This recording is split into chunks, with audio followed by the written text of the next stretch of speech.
જય સ્વામિનારાયણ. હું સુનીતાબેન સુરતથી મારા રસોડામાં તમારું સ્વાગત કરું છું. આજે આપણે રીંગણનું ભરથું બનાવશું. 250 ગ્રામ લીલા કાંદા લીધેલા છે, તેને આપણે ઝીણા સમારી લઈશું.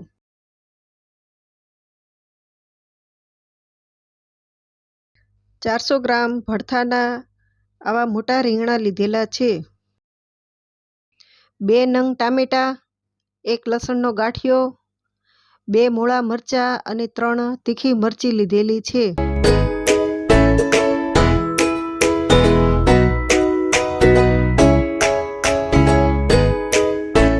આપણે રીંગણને આવી રીતના ઉપરના ભાગને કાપી લઈશું. પછી તેને ચીરા મૂકીને તેને ગેસ ઉપર શેકી લઈશું.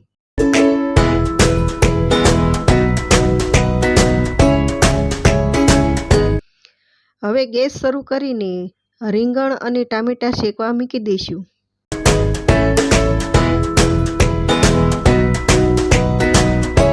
રીંગણ શેકાય છે ત્યાં લગીને આપણે આ કાંદાની ઝીણા સમારી લઈશું.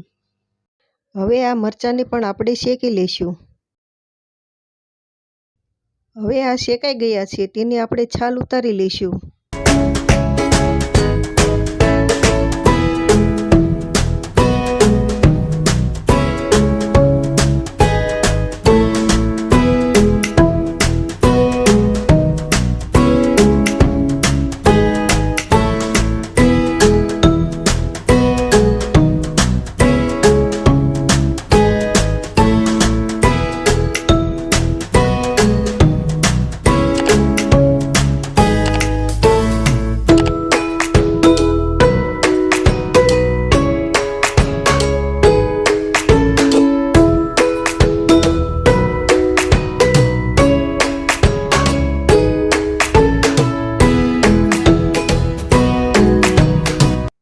પછી આને આપણે આ ઝીણું ઝીણું કટિંગ કરી લઈશું.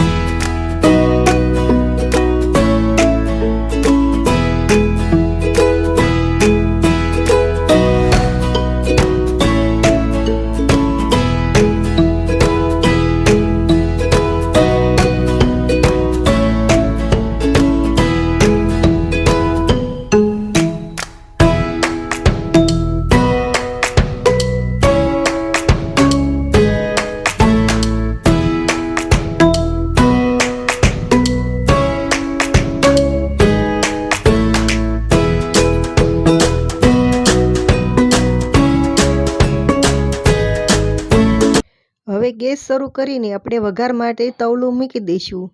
તેમાં 2 પાવડા તેલ, 1 ચમચી જીરું, થોડીક હિંગ ને લસણ ને મરચાં નાખીને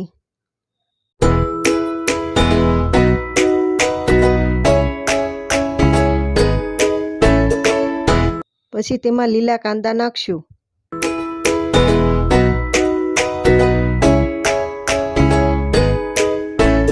કાંદા તસળાઈ જાય પછી તેમાં લીલું લસણ નાખી પછી તેને ઘડીક ચલાવી લઈશું. પછી તેમાં ઝીણા સમારેલા લીલા કાંદાના પાન નાખશું. હવે આને ઘડીક તેલમાં ચડવા દઈશું. પછી તેમાં ટામેટાં નાખશું.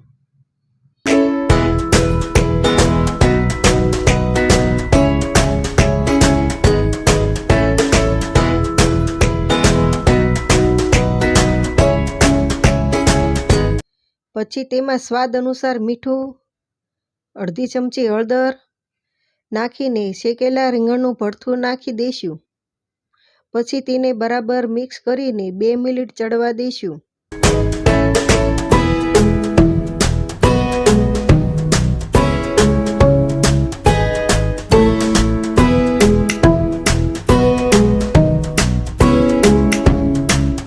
હવે આપણો રીંગણનું ભરથું તૈયાર થઈ ગયું છે.